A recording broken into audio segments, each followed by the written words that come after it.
It was an unusually calm morning by the Sea of Galilee. The sun was just peeking over the hills, painting the sky pink and gold, while the fishermen groaned at their empty nets. Simon Peter sat on a rock, staring at the water like it personally betrayed him. "I swear," he muttered, "these fish are hiding from me. They must have a meeting." Avoid Peter today. Andrew, his brother, laughed. Maybe they're smarter than we are. Maybe they finally realized who's boss. Peter shot him a mock glare. "Don't you roll your eyes at me, Andrew. I'm serious." The fish are conspiring. Meanwhile, the other fishermen were complaining loudly about the night's failed catch. One shouted, "Next time, I'm staying home and fishing from my imagination. Less work." Same result. And just when the group was in full complaint mode, a man appeared on the shore, calm, strong, smiling. He walked straight toward them, as if he owned the morning breeze itself.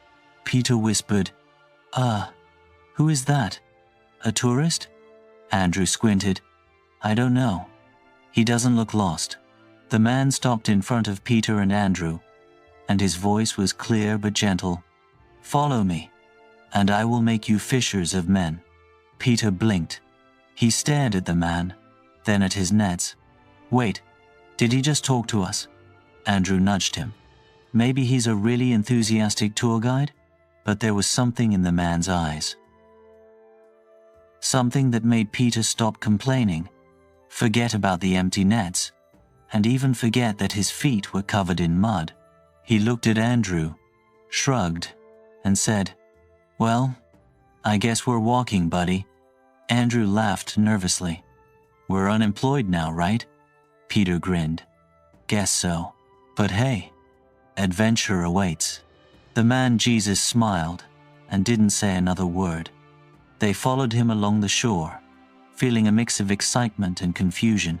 After a few minutes, they came across James and John, sitting in a boat with their father, Zebedee, fixing torn nets. Jesus called them, and the brothers laughed. "Who is this guy? Is he serious?" But when they looked at his eyes, something clicked inside them. They left the nets and their father, and followed. James muttered to John, "I guess we'll be fishing for people now." John laughed. "Better than cleaning these nets all day." Peter was still trying to process everything. "Wait, he wants us to do what exactly? Fish for people?" Jesus turned back to them and said, "Don't worry, you'll understand soon." For the rest of the morning, they walked along the shore, listening to him teach. He told stories about seeds and storms, about kindness and faith, and Peter kept nudging Andrew. "I think he's serious. I think we actually just left our lives behind for this man." Andrew shrugged.